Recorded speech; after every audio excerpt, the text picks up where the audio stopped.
Noong unang panahon, sa isang maliit na baryo, may isang magsasakang ang pangalan ay Mang Cardo.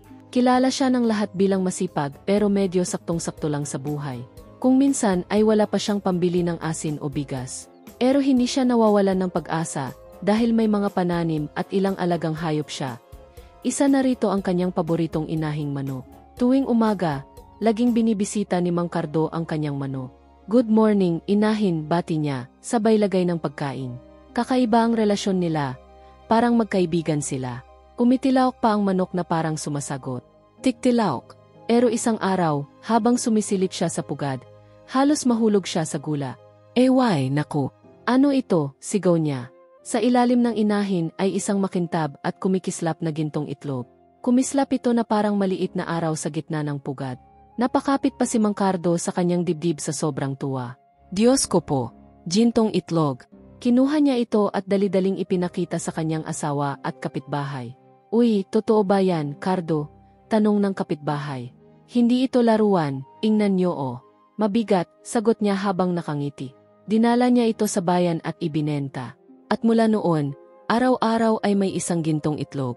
Nakapagbili siya ng bagong kalabaw, bagong araro, at bagong sombrero. Maging ang kanyang bahay na dati maliit na kubo, ngayon ay naging mas malaki at maganda. "Grabe, Cardo, ang swerte mo," sabi ng mga kapitbahay.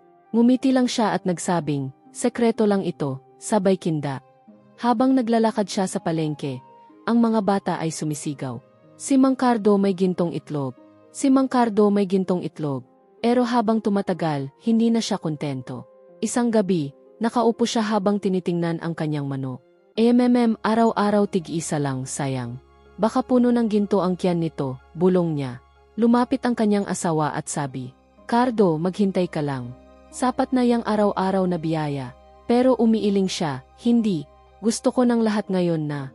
Kaya isang gabi, hawak ang matalim na gulok, dahan-dahan siyang lumapit sa manok.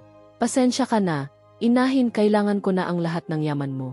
Inatay niya ang kawawang manok. Nanginginig pa ang kanyang kamay habang binubuksan ang tiyan nito. Ngunit walang ginto, walang kayamanan.